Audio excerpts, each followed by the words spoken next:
नमस्कार good morning. आज जून 9 तारिख सोमवार। आज दिन भरी अनेक बड़ गुरुत्वपूर्ण खबर गुड़िक आसीचे।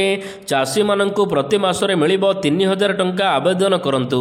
अन्यपटे राज्य सरकार अनेक बड़ घोषणा मध्य होइचे। रथयात्रा संपर्कित टेक्निक खबर आसीचे। यह सहित क्रिकेट पाणीपाग को नहीं बड़ खबर रही। तेज आसतु आज सकाळ आसीथिबा 20टी बड़ खबर उपर नजर पकाइबा। नंबर 1 बड़दाण्डे आउ बिक्री हेबनी मद एवं आमिष। बड़दाण्ड एवं श्रीमंदिर 2 किलोमीटर अवधि मध्य मद बार खोल बारण करा जायछि। एही परिसर मध्य मद एवं आमिष को संपूर्ण निषेध करा जायछि। सबु दिन लगी एही नियम लागू करा जिवो बोली आईन मंत्री एवं अबकारी मंत्री पृथ्वीराज हरिचंदन सूचना प्रदान करिसंती। तेबे पूर्वरु मध्य मंत्री अनेक थर एने मत रखिथिले मध्य एहाकु सठिक रे पालन करा जाउ नथिला। तेणु बड़दाण्ड को आमिष मुक्त एवं 2 किलोमीटर परिधि मध्य मद मुक्त पाई स्वतंत्र गाइडलाइन आनिबाकु नियम कड़ाकड़ी करने परामर्श देइचंती मंत्री। नंबर 2 30 जिला पाई हेबो अतिथि भवन। राजधानी को नुआ रूप देबाकु राज्य सरकार बड़ प्लान करिसंती। जिल्लारू भुवनेश्वर आसुथिबा लोकमानंकर जेपरी असुविधा नहेबो एथिपाई राजधानी भुवनेश्वर रे निर्माण कराजिबो स्वतंत्र अतिथि भवन। प्रति जिला पाई 100 कोठरी विशिष्ट गेस्ट हाउस निर्माण कराजिबो। 30 जिला पाई 30टी अतिथि भवन रे 3000 कोठरी रहिबो। एही गेस्ट हाउस गुडिकरे प्रति जिल्लारू आसुथिबा माने भुवनेश्वर रे रही पारिबे। बीजेपी सरकार 1 वर्ष पूर्ति पालन उत्सव दिन ए नहीं घोषणा कराजिबो सूचना देइचंती राजस्व मंत्री सुरेश पुजारी। गारमेंट फील्ड रे बिजनेस करिया पई चाहुछंती ताले जोडी हुंतु कोलकाता रे सबुठु बड़ कपड़ा होलसेलर प्रकाश एंटरप्राइजेस सहित साड़ी नियंतु मात्र 115, नाइटी नियंतु मात्र 80, कुर्ती नियंतु मात्र 56 टका। छोट पिला को बाबा सूट आइटम नियंतु मात्र 36 टका। स्क्रीन रे नंबर दिया जायछि, जोगाजोग करंतु ओनली फॉर बिजनेस। नंबर 3 नुआ ढांचा रे तयारी करा जिवो लोकसभा भवन एवं विधानसभा। भुवनेश्वर रे नुआ ढांचा रे तयारी करा जिवो लोकसभा भवन एवं विधानसभा। पुराना बिल्डिंग रो रूपरेख बदलिबो ए नै विचार चलिथिबा पूर्त मंत्री पृथ्वीराज हरिचंदन प्रतिक्रिया रखिचंती। मंत्री कहिचंती नूतन भाबरे लोकसभा भवन एवं विधानसभा निर्माण करा जिवो। ओडिशा एक बात्या प्रभावित अंचल होइथिबारु अनेक स्थान रे बात्या प्रतिरोध बिल्डिंग निर्माण करा जिबार आवश्यकता मध्ये रहिछि। तेणु नुआ प्रोजेक्ट को सठिक समय रे सारिबाकु सरकार फोकस रखिचंती। सेहिपरि भुवनेश्वर रे तयारी करा जिवो ओडिशा मंडप। चंद्रशेखरपुर रे जागा चिन्हट करा जायछि। एहा मल्टी कन्वेक्शन सेंटर हेबो। लोकंक रहणी सहित 10,000 लोकंकर बसिबा सुविधा रहिबो। नंबर 4 श्रीमंदिर चारिपटरे थिबा कोठाबाड़ी ढांचा बदलिबो। श्रीमंदिर एवं गुंडीचा मंदिर चारिपाखरे थिबा कोठाबाड़ी पाई स्वतंत्र नीति निर्धारण निमंते पदक्षेप गुरुत्व ए नै राज्य नगर उन्नयन विभाग को पत्र लिखिचंती श्रीमंदिर मुख्य प्रशासक अरविंद पाढ़ी। श्रीमंदिर एवं गुंडीचा मंदिर सुरक्षा यार सांस्कृतिक ऐतिह्य को दृष्टि रखी कोठाबाड़ी उच्चता धार्य हेबा सहित सम्मुख भाग कलिंग स्थापित ढांचारे निर्माण करने को नीति प्रस्तुत करने जरूरी बोली से कहते।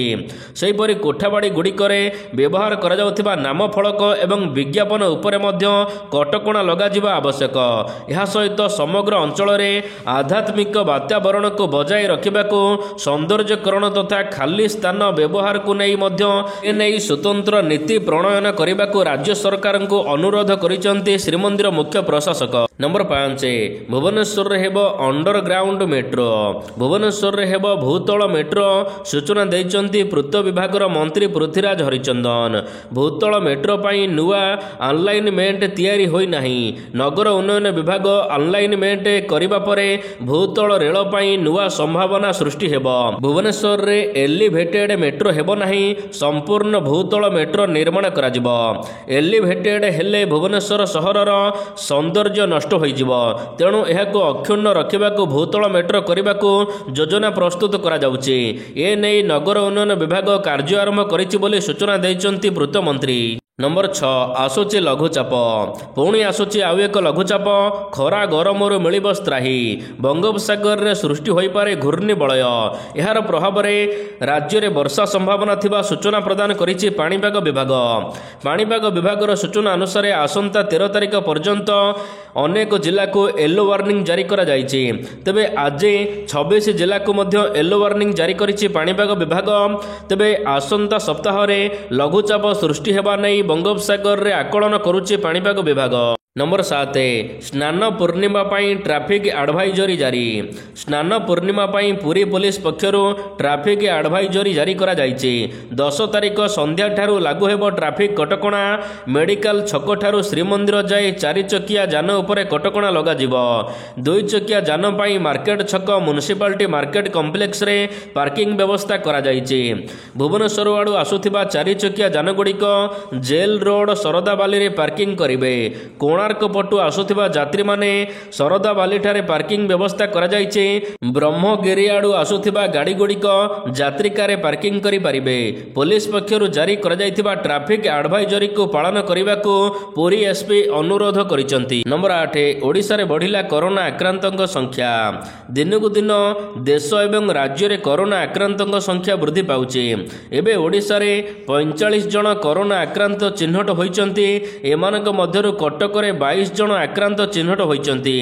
ଏହା ସହିତ ରାଜ୍ୟରେ ଆଉ ନୂଆ 7 ଆକ୍ରାନ୍ତ ଆଜି ଚିହ୍ନଟ ହୋଇଛନ୍ତି, ଯାହାକୁ ମିଶାଇ ଏବେ ମୋଟ 45ରେ ପହଞ୍ଚିଲା କରୋନା ପଜିଟିଭ୍ ସଂଖ୍ୟା। ତେବେ ସକ୍ରିୟ ଆକ୍ରାନ୍ତଙ୍କ ସଂଖ୍ୟା 33 ଥିବାବେଳେ ବର୍ତ୍ତମାନ ସୁଦ୍ଧା 12 ଜଣ କରୋନା ଆକ୍ରାନ୍ତରୁ ସୁସ୍ଥ ହେଲେଣି। ନମ୍ବର 9 ଆଜି 44 ଡିଗ୍ରୀ ଛୁଇଁବ ପାରଦ। ଆସନ୍ତା 2-3 ଦିନ ପର୍ଯ୍ୟନ୍ତ ରାଜ୍ୟରେ ତାପମାତ୍ରା 2ରୁ 3 ଡିଗ୍ରୀ ସେଲସିୟସ୍ ବଢ଼ିଯିବ। ତେବେ ଆଜି ରାଜ୍ୟରେ ତାପମାତ୍ରା 44 ଡିଗ୍ରୀ ଛୁଇଁପାରେ। ଆଗକୁ ଭୀଷଣ ଗ୍ରୀଷ୍ମ ପ୍ରବାହ ସହିତ ଅସହ୍ୟ ଗରମ ଏବଂ ଗୁଳିଗୁଳି ଅନୁଭୂତ ହେବ ବୋଲି ପାଣିପାଗ ବିଭାଗ ପକ୍ଷରୁ କୁହାଯାଇଛି। ଆଜି ସୁନ୍ଦରଗଡ଼, ସୋନପୁର, ଦେବଗଡ଼ 40 ଡିଗ୍ରୀ ଛୁଇଁବ ପାରଦ। ଏହା ସହିତ ବରଗଡ଼, ଟିଟିଲାଗଡ଼, ଭବାନୀପାଟଣା, ମାଲକାନଗିରି, ନୟାଗଡ଼ରେ ମଧ୍ୟ 42 ଡିଗ୍ରୀ ଛୁଇଁବ ପାରଦ। 10 ତାରିଖରେ ସୁନ୍ଦରଗଡ଼ ଏବଂ ଟିଟିଲାଗଡ଼ରେ 40 ଡିଗ୍ରୀ ଛୁଇଁପାରେ ପାରଦ।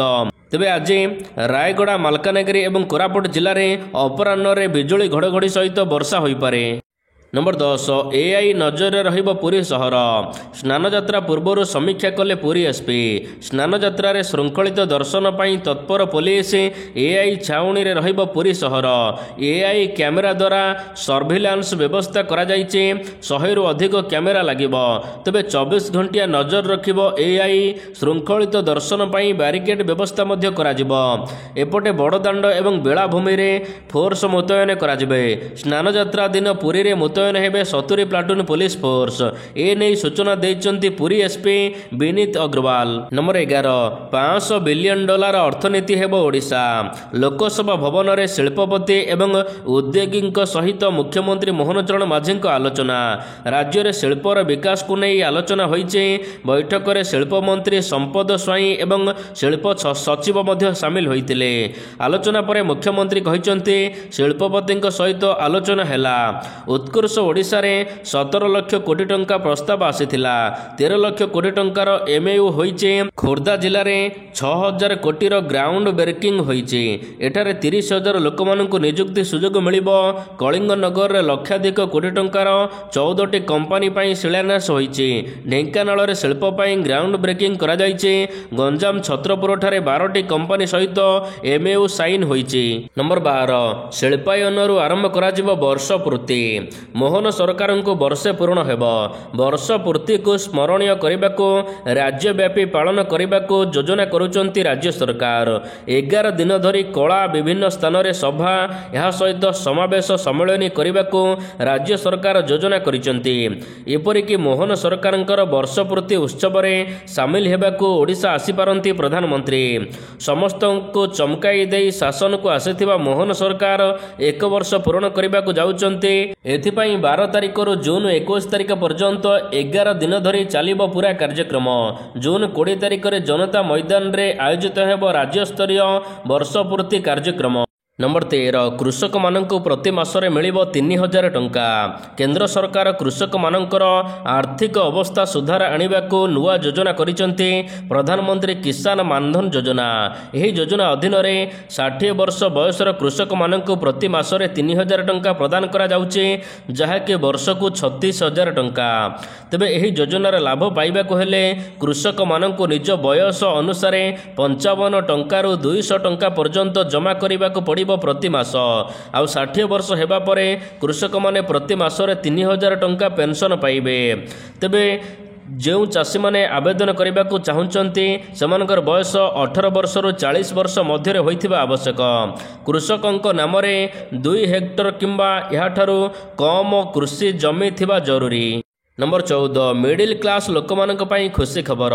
ଭାରତୀୟ reserve bank RBI monetary policy committee MPC repo ରେଟ୍କୁ 50 ବେସିକ୍ ପଏଣ୍ଟ ହ୍ରାସ କରି 5.5% କରିଛି, ଯେଉଁଥିରେ ପୂର୍ବରୁ କେବଳ 25 ବେସିକ୍ ପଏଣ୍ଟ ହ୍ରାସର ଆଶା କରାଯାଉଥିଲା।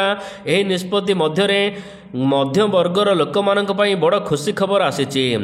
RBIର ଏହି ପଦକ୍ଷେପ ପରେ ଏବେ ଅନେକ ପ୍ରମୁଖ ବ୍ୟାଙ୍କଗୁଡ଼ିକ ମଧ୍ୟ ନିଜ ଋଣ ସୁଧ ହାରରେ କମ୍ କରିଛନ୍ତି। Punjab national bank, bank of Baroda, ଏହା ସହିତ UCO bank, bank of India, ଏହା ସହିତ ଘରୋଇ କ୍ଷେତ୍ରରେ କାମ କରୁଥିବା ସମସ୍ତ ଛୋଟ ବ୍ୟାଙ୍କଗୁଡ଼ିକ ମଧ୍ୟ ନିଜ ରେପୋ ରେଟ୍କୁ କମାଇଛନ୍ତି। ନମ୍ବର 15 ଏଣିକି ଫୋନ୍ରେ ଆଉ ଫୁଲ୍ ହେବ ନାହିଁ ଷ୍ଟୋରେଜ୍। ହ୍ୱାଟ୍ସଆପ୍ ହେଉଛି ବିଶ୍ୱର ସବୁଠାରୁ ଅଧିକ ବ୍ୟବହାର କରାଯାଉଥିବା ଆପ୍ଲିକେସନ୍। ହ୍ୱାଟ୍ସଆପ୍ 3.5 ବିଲିୟନରୁ ଅଧିକ ଲୋକମାନେ ଏହି ଆପ୍ଲିକେସନକୁ ସେମାନଙ୍କ ଫୋନ୍ରେ ବ୍ୟବହାର କରୁଛନ୍ତି। ଲକ୍ଷ ଲକ୍ଷ ଲୋକମାନଙ୍କ ପାଇଁ କମ୍ପାନୀ ଏବେ ନୂଆ ଫିଚର ଲଞ୍ଚ କରିଛି। ହ୍ୱାଟ୍ସଆପ୍ ଏପରି ଏକ ଉପଯୋଗୀ ଫିଚର ପ୍ରଦାନ କରିବାକୁ ଯାଉଛି ଯାହା ସମସ୍ତ ଟେନସନକୁ ନଷ୍ଟ କରିବ। ତେବେ ହ୍ୱାଟ୍ସଆପ୍ ଏଣିକି ନିଜର ଏକ ସ୍ୱତନ୍ତ୍ର ଷ୍ଟୋରେଜ୍ ପ୍ରଦାନ କରିବ, ଯାହାଦ୍ୱାରା ହ୍ୱାଟ୍ସଆପ୍ରେ ଯେତେ ଅଧିକ ଡକୁମେଣ୍ଟ, ଫଟୋ, ପ୍ରୋଫାଇଲରେ ସବୁକିଛି ସେଭ୍ ହୋଇ ରହିବ, ଯାହାଦ୍ୱାରା ଆପଣଙ୍କର ଫୋନ୍ର ଷ୍ଟୋରେଜ୍ ଆଉ ସମାପ୍ତ ହେବ ନାହିଁ। ହ୍ୱାଟ୍ସଆପ୍ର ଏହି ବଢ଼ିଆ ଫିଚର ଏବେ ସମସ୍ତ ଫୋନ୍ମାନଙ୍କ ପାଇଁ ଖୁବ୍ ଶୀଘ୍ର ଲାଗୁ କରାଯିବ। ନମ୍ବର 16 ପୁଣି ମଣିପୁରରେ ଇଣ୍ଟରନେଟ୍ ସେବା ବନ୍ଦ। ମଣିପୁରରେ ପରିସ୍ଥିତି ପୁଣି ଗମ୍ଭୀର। ମଣିପୁରର 5 ଜିଲ୍ଲାରେ ବନ୍ଦ ହେଲା ଇଣ୍ଟରନେଟ୍ ସେବା। ଆଗାମୀ 5 ଦିନ ପର୍ଯ୍ୟନ୍ତ 5ଟି ଜିଲ୍ଲାରେ ଇଣ୍ଟରନେଟ୍ ସେବା ବନ୍ଦ ରଖାଯାଇଛି। ବିଷ୍ଣୁପୁର ଜିଲ୍ଲାରେ ହିଂସାତ୍ମକ ପ୍ରତିବାଦକୁ ନେଇ ଲାଗୁ ହୋଇଛି କର୍ଫ୍ୟୁ। ଏହା ସହିତ ଏବେ ସମସ୍ତ ଅଞ୍ଚଳରେ ପୋଲିସ ଏବଂ ପେଟ୍ରୋଲିଂକୁ କଡ଼ାକଡ଼ି କରିଦିଆଯାଇଛି ଏବଂ ଇଣ୍ଟରନେଟ୍ ସେବାକୁ ମଧ୍ୟ ବନ୍ଦ ରଖାଯାଇଛି। ନମ୍ବର 17 ଦେଶରେ ପ୍ରଥମ ଥର ପାଇଁ କାର୍ ବିକ୍ରି 4% ବଢ଼ିଲା। ଭାରତରେ ଇଲେକ୍ଟ୍ରିକ୍ କାର୍ ପାଇଁ ଚାହିଦା ଧୀରେ ଧୀରେ ବଢ଼ିବାରେ ଲାଗିଛି। 2025 ମେ ମାସରେ ଇଲେକ୍ଟ୍ରିକ୍ ପ୍ୟାସେଞ୍ଜର ଗାଡ଼ିଗୁଡ଼ିକର ବିକ୍ରୟ ରେକର୍ଡ କରିଛି। ଚଳିତ ବର୍ଷ ମେ ମାସରେ ଇଭିର ରିଟେଲ୍ ବିକ୍ରି ମୋଟ 4%ରୁ ଅଧିକ ବଢ଼ିଛି। 2025 ମେ ମାସରେ ସାରା ଦେଶରେ 12,304 ଇଲେକ୍ଟ୍ରିକ୍ କାର୍ ରିଟେଲରେ ବିକ୍ରି ହୋଇଛି, ଯାହା ଗତ ବର୍ଷ ତୁଳନାରେ ଅଧିକ ବିକ୍ରି ହୋଇଥିବା ସୂଚନା ପ୍ରଦାନ କରାଯାଇଛି। ତେବେ 2025 ଏପ୍ରିଲ ମାସରେ 12,233 ୟୁନିଟ୍ ବିକ୍ରି ହୋଇଥିଲା। ନମ୍ବର 18 କାଙ୍ଗାଳ ପାକିସ୍ତାନ ନେତାମାନଙ୍କର ବଢ଼ୁଛି ବ୍ୟାଙ୍କ ବାଲାନ୍ସ। ଗୋଟିଏ ପଟେ ବେକାରୀ ଋଣ ଭାରରେ ବୁଡ଼ି ରହିଥିବା ପାକିସ୍ତାନ ଦେଶର ନେତାମାନଙ୍କର ପକେଟ ଗରମରେ ବ୍ୟସ୍ତ ଅଛି। ପ୍ରଧାନମନ୍ତ୍ରୀ ଶାହବାଜ ସରିଫ ସରକାର ପୁଣି ଥରେ ଆଶ୍ଚର୍ଯ୍ୟ କଲାଭଳି ପଦକ୍ଷେପ ନେଇଛନ୍ତି। ସ୍ଥାନୀୟ ଗଣମାଧ୍ୟମର ରିପୋର୍ଟ ଅନୁସାରେ ଜାତୀୟ ସଂସଦର ବିଚାରପତି ଏହା ସହିତ ସମସ୍ତ ନେତାମାନଙ୍କର ପୁଣି ଥରେ ଦରମା 500% ବୃଦ୍ଧି କରାଯାଇଛି। ବର୍ତ୍ତମାନ ଏହି ଦୁଇଟି ଉଚ୍ଚ ପଦବୀରେ ଥିବା ନେତାମାନେ ପ୍ରତି ମାସରେ 13 ଲକ୍ଷ ଟଙ୍କା ପାକିସ୍ତାନୀ ଦରମା ପାଇବେ, ଯେତେବେଳେ ପୂର୍ବରୁ ଏମାନଙ୍କର ଦରମା 2.5 ଲକ୍ଷ ଟଙ୍କା ଥିଲା। ଏବେ ଏହାକୁ 1 ଜାନୁଆରୀ 2025ରୁ ପିଛିଲା ଭାବରେ ଦରମା ବୃଦ୍ଧି କରିଦିଆଯାଇଛି। ନମ୍ବର 19 ସରିଲା ରିଙ୍କୁ ସିଂଙ୍କ ନିର୍ବନ୍ଧ। ଭାରତୀୟ କ୍ରିକେଟର ରିଙ୍କୁ ସିଂ ଖୁବ୍ ଶୀଘ୍ର ବିବାହ କରିବାକୁ ଯାଉଛନ୍ତି। ତାଙ୍କର ନିର୍ବନ୍ଧ ସରିଛି। ସମାଜବାଦୀ ପାର୍ଟି ସାଂସଦ ପ୍ରିୟା ସରୋଜଙ୍କ ସହିତ ରିଙ୍କୁଙ୍କର ନିର୍ବନ୍ଧ ସରିଛି। ଲକ୍ଷ୍ନୌର ଏକ 5 ତାରିକା ହୋଟେଲରେ ରିଙ୍ଗ ସେରିମନି ଅନୁଷ୍ଠିତ ହୋଇଥିଲା। ନିର୍ବନ୍ଧ ବେଳର ଫଟୋ ସୋସିଆଲ ମିଡ଼ିଆରେ ଏବେ ଭାଇରାଲ ହୋଇଛି। ନମ୍ବର 20 ଯାହା BCCI କଲାନି ତାହାକୁ ଅଷ୍ଟ୍ରେଲିଆ କ୍ରିକେଟ ବୋର୍ଡ କରିବାକୁ ଯାଉଛି। ଭାରତୀୟ କ୍ରିକେଟ ଦଳର 2 ବରିଷ୍ଠ ଖେଳାଳି ରୋହିତ ଶର୍ମା ଏବଂ ବିରାଟ କୋହଲି ଟେଷ୍ଟ ମ୍ୟାଚରୁ ଏବେ ଅବସର ଘୋଷଣା କରିସାରିଛନ୍ତି। କିନ୍ତୁ ଭାରତୀୟ କ୍ରିକେଟ କଣ୍ଟ୍ରୋଲ ବୋର୍ଡ ଏପର୍ଯ୍ୟନ୍ତ ରୋହିତ ଶର୍ମା କିମ୍ବା ବିରାଟ କୋହଲିଙ୍କୁ ଟେଷ୍ଟ କ୍ରିକେଟ ଫେୟାରୱେଲକୁ ନେଇ କୌଣସି ଘୋଷଣା କରିନାହିଁ। କିନ୍ତୁ Australia cricket board Rohit Sharma ଏବଂ ବିରାଟ କୋହଲିଙ୍କୁ ଫେୟାରୱେଲ ଦେବାକୁ ପ୍ଲାନ୍ କରିଛି। ଚଳିତ ବର୍ଷ ଶେଷ ଆଡ଼କୁ ଭାରତୀୟ କ୍ରିକେଟ ଟିମ୍ ଅଷ୍ଟ୍ରେଲିଆ ଗସ୍ତ କରିବେ। ଏହି ଗସ୍ତ ସମୟରେ କ୍ରିକେଟ ସ୍ପେଶାଲ ଫେୟାରୱେଲ 2 ଖେଳାଳିଙ୍କୁ ଦେବାକୁ ଅଷ୍ଟ୍ରେଲିଆ କ୍ରିକେଟ ବୋର୍ଡ ଯୋଜନା କରୁଥିବା ଜଣାପଡ଼ିଛି। ହଁ ଦର୍ଶକ ବନ୍ଧୁ, ଆଗକୁ ତ ରଜ ପର୍ବ ଆସୁଛି। କ'ଣ ଗାର୍ମେଣ୍ଟ ଫିଲ୍ଡରେ ବିଜନେସ୍ କରିବା ପାଇଁ ଚାହୁଁଛନ୍ତି? ତାହେଲେ ଯୋଗାଯୋଗ କରନ୍ତୁ କୋଲକାତାର ସବୁଠୁ ବଡ଼ ମ୍ୟାନୁଫ୍ୟାକ୍ଚରିଂ ଆଣ୍ଡ ହୋଲସେଲିଂ କମ୍ପାନୀ ସହିତ ପ୍ରକାଶ ଏଣ୍ଟରପ୍ରାଇଜ। ଶାଢ଼ୀ ଯୋଗାଇ ଦେଉଛି ମାତ୍ର 115 ଟଙ୍କା ନାଇଟି ପାଇପାରିବେ मात्र 80 और कुर्ती पाई परिबे मात्र 53 टंका छोट पिलांको आइटम पाई परिबे मात्र 36 टंका A to Z readymade garment item 15,000 plus product available रहउची ओनली बिजनेस रिगार्डिंग माल जोगाई दउची प्रकाश एंटरप्राइज स्क्रीन रे नंबर दिया जायछि जोगाजोग कर।